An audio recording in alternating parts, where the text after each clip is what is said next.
యేసుక్రీస్తు నామంలో బెతస్తా విడుదల పరిచర్య తరపున మీకు ప్రేమపూర్వకమైన వందనాలు. ఈ దిన వాక్య ధ్యానము, మనుషులు పెట్టు నిందకు భయపడుకుడి, వారి దూషణ మాటలకు దిగులు పడుకుడి. యెషయా గ్రంథం 51వ అధ్యాయం 7వ వాక్యము.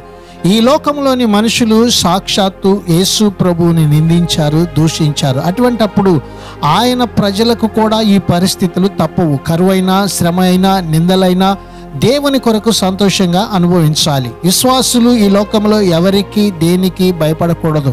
బాధలు, కష్టాలు, విషమ పరీక్షలు ఓర్చుకోవడం వల్ల విశ్వాసులను మెరుగుపెట్టి వారిని బలవంతులుగా, భవిష్యత్తులో అలాంటి వాటిని ఎదుర్కొనేందుకు సంసిద్ధులుగా తీర్చిదిద్దుతుంది. ఇది నా వాక్యాన్ని బట్టి మనుషులు పెట్టే ప్రతి నిందకు, అవమానానికి భయపడకండి. మీ నిందకు ప్రతిగా దేవుడు రెట్టింపైనటువంటి ఘనతను మీకు దయచేయును గాక. ప్రార్థన. మమ్మలను మికిలిగా ప్రేమించిన మా ప్రియ పరలోకపు తండ్రి యేసయ్య, మరొక నూతన దినాన్ని మాకు ఇచ్చినందుకు నీకు వందనాలు, స్తోత్రాలు చెల్లిస్తూ, నీ పక్షమై జీవిస్తున్న మాకు ఈ లోకములో కలిగే ప్రతి నింద, అవమానాన్ని రెట్టింపైనటువంటి ఘనతలోనికి, ఆశీర్వాదంలోనికి మమ్మల్ని నడిపిస్తున్నటువంటి నీ మహాకృపను బట్టి నీకు వందనాలు, స్తోత్రాలు చెల్లిస్తూ యేసు ప్రశస్త నామములో ప్రార్థించి అడిగి వేడుకుంటున్నాము తండ్రి. ఆమెన్.